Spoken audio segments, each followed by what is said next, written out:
Hope I'm live. Can't actually tell. 1 second.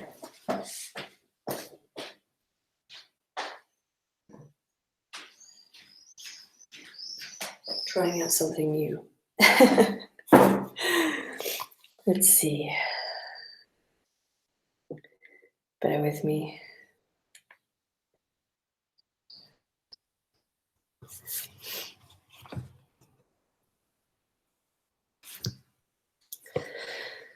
Well, if I am live, I wanted to talk about, let's see, sorry, 1 second. I am live. Okay, that's good, that's good. Let's press on that, see what happens. I am live. Oh, okay, that's good. Oh my god, I need to be more techie. So freedom is not the realm of the human. The seeker is so obsessed with thinking that it's all for it, that this whole life is for it. But this life is not for it at all. This life is life's life, belongs to life, whatever that is. We can never know what that is. The knowing of it is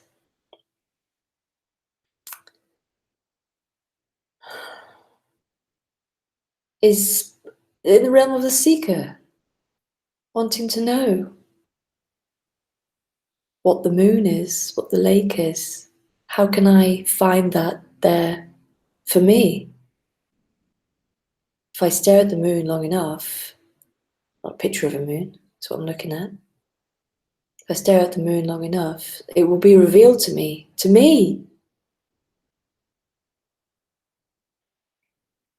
But when that's no longer there is only the picture. There is only the picture, or whatever is there. And it's not there for anybody. It's just there, being what it is. Being wild. Like the rest of this apparent life, we can't figure out what it is.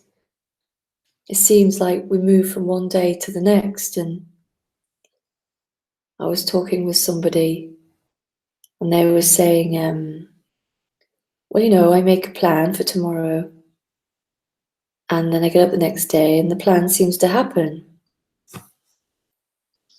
Like it's going to happen tomorrow, but it doesn't come, does it? You make a plan and the plan is what's happening. And then what's happening is waking up, and what's happening is possibly what you wrote down, apparently the day before. But it's all landing at once. It's always landing at once. It feels like it's landing for me. It's just for me. I made the plan.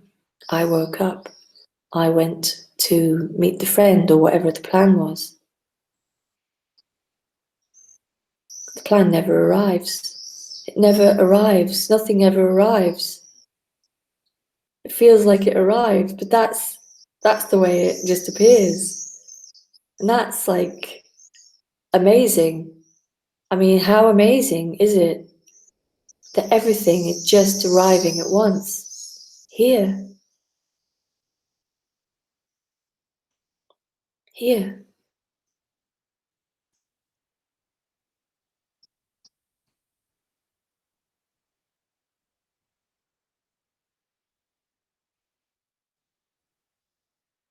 I also wanted to talk about what can be a trap in this so-called non-duality scene.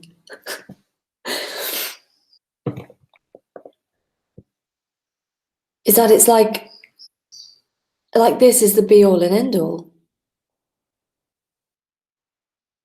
You know, the non-duality is the top of the spiritual food chain.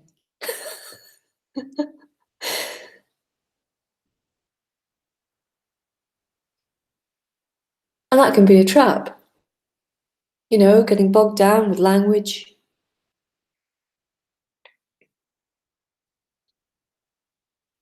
bogged down with ideas. It's just more seeking. It can just become more seeking.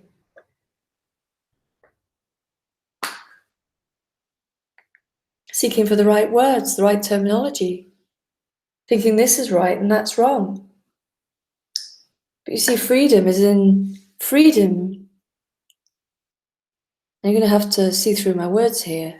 Freedom is for every human, because every human is free. There's nobody at the top of the freedom food chain. There's nobody at the bottom. There's no one halfway there, nearly there. Everything is free. Every human, every animal, every table, every drop of water.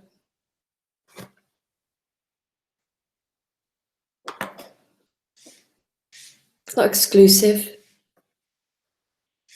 It's not exclusive to the few. And yet, paradoxically, it feels like it. It can feel like it. Because the mind projects that there is those who have it and those who don't. And those who definitely don't. And they are definitely at the bottom of the food chain. Those who are unconscious and ignorant. You know, those sorts of snobby ideas. When it's recognized that everything is free, all those highfalutin ideas are no longer there. They're no longer preoccupying the mind. You know, and that can happen a lot in more kind of seeking practices. This idea that I'm special, I'm nearly there. They're not, but I am. But it's not true. This is one life. Just one life. And everything is included. Can't exclude anything. There's nothing more special than another thing. There's no one more special than another person.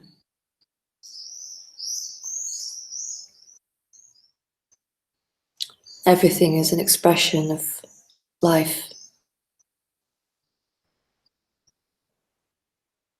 Everything.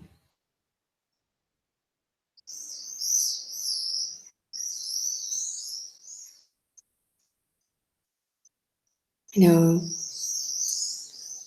people look at speakers and think there's something special there, but there isn't. It's the end of special. It's either all special or nothing is special. You can't have halfway. Not in reality. This is one expression.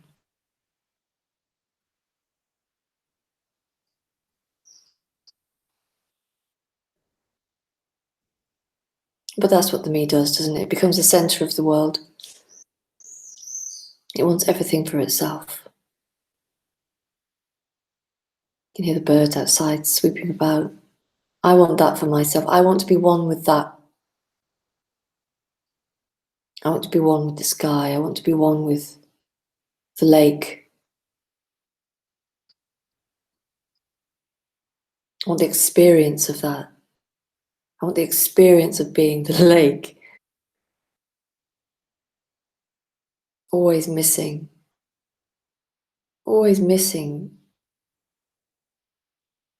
absolute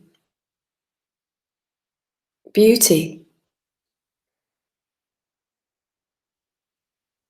Not even in the so-called beautiful things, in the ugly things, the ugly things, the nasty things.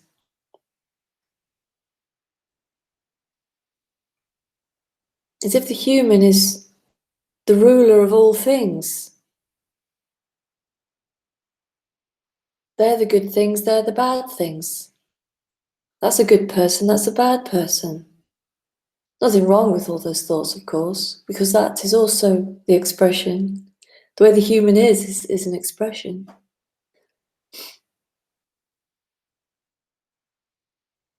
I would say most of the day here is the human's not involved at all. There's no human. There's just cooking or reading. There's no thought of the human. The human's not the center of the world. Whatever is happening is the center. Because it has no outside. There's no outside to what is seemingly happening.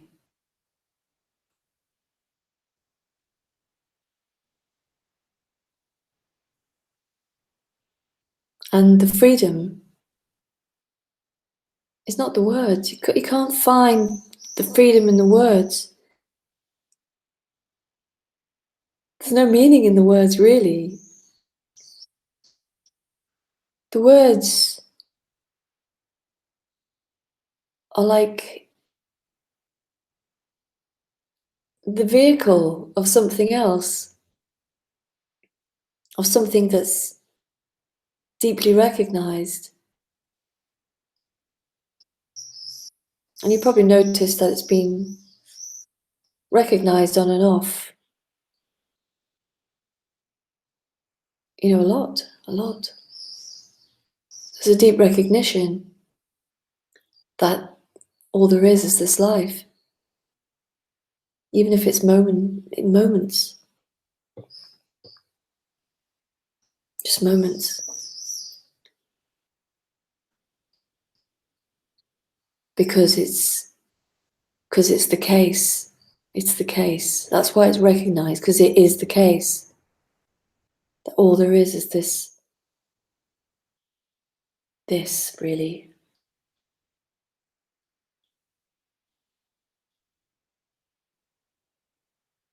But they seem to exist in two apparent realities.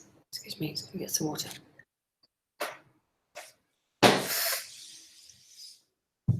Two apparent realities.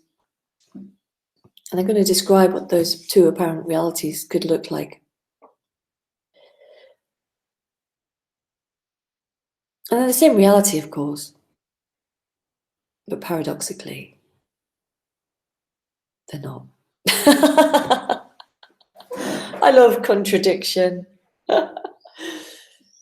So, there seems to be a human sitting at a table, talking into a screen with a picture on it. Nice picture. It's warm. It's wonderful.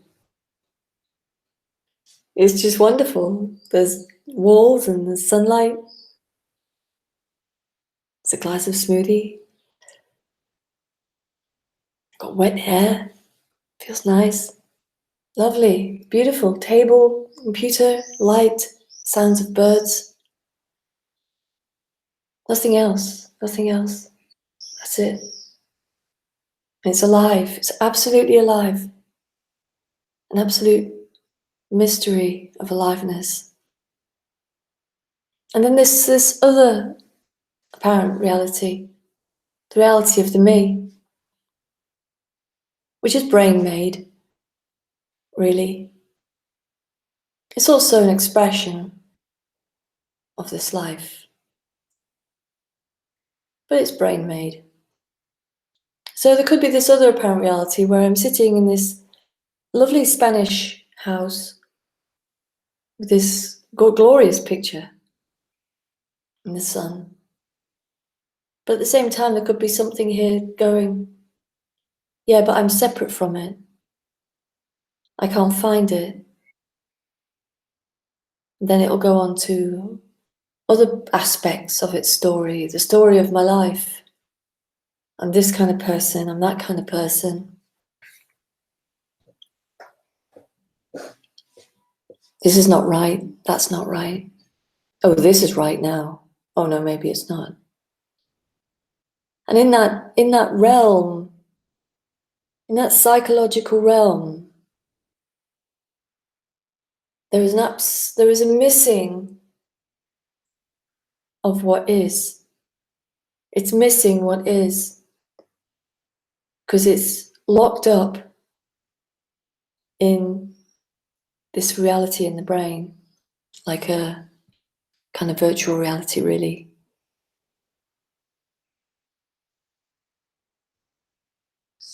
And then there could be the recognition that, oh yeah, none of that's true. It's just sitting in the room. And then it can come back again. And the recognition can be momentary, or it can be forever. And then it's not a recognition anymore. A recognition and the total collapse of that psychological structure are two different things, really. A recognition is like, oh yeah, I remember. Yeah, of course. Of course. And that is cognized. It's cognized by the body and mind, for want of a better word. I was describing it last night in the group as like the recognition of beauty. You don't know what that is. You can't describe it. You can't describe beauty. It's just, wow, beautiful. Where is it? You know, you can't find where it resides. It just is, isn't it? The same as recognition, it just kind of happens. Before the end of recognition seemed to happen here, there was many, many moments, hundreds of moments of recognition. Like, oh yeah, of course, it's just this life.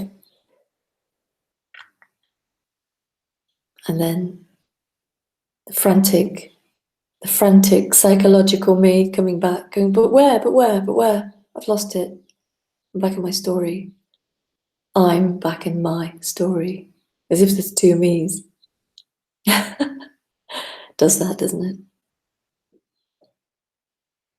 But the whole end of that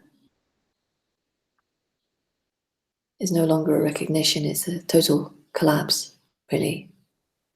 Total collapse, it's a total loss of what seemed to be your life, which never existed, only existed as an idea.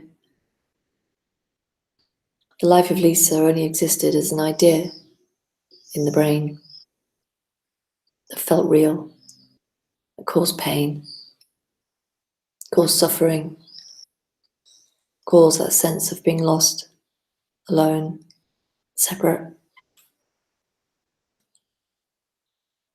That was just, it was never real. And that's what recognition does, doesn't it? It reveals that this one that thinks it's a person is not real.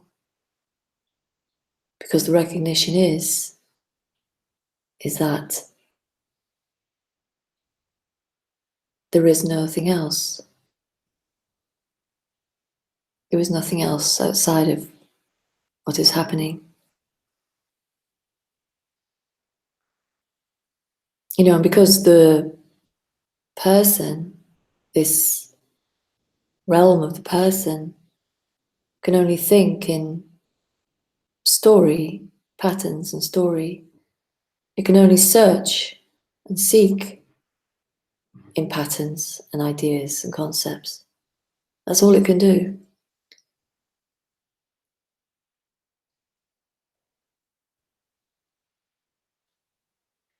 And this subject can become a series of ideas and thoughts and concepts for that mechanism called me.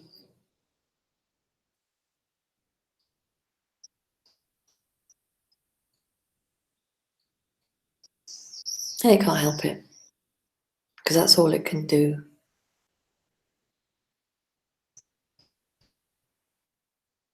Like the scientist, it can only look in data. It can only look in facts and ideas. This is the obliteration of that. Nothing's left for the person, because the person's gone. Because it never lived. No one ever lived. There's only living life. This aliveness. There's only living life. It doesn't live as separation. It just sings its aliveness. Just sings it out. Wall, sky, hand. But it sings it out without labels. Sings it out without differentiation.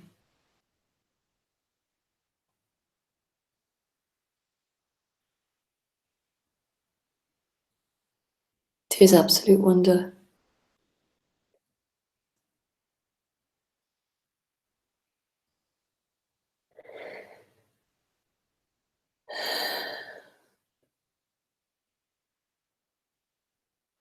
Yeah, well, I think I have meandered and totally gotten off the point as usual. Was there a point? I don't remember. What was it called? Freedom is not the realm of the human. Is that what it says? I can't even read it. I can read my own writing. Oh, I've even written it wrong. I'll have to change that. Freedom is the realm of the human. I hope I forgot my glasses on sometimes.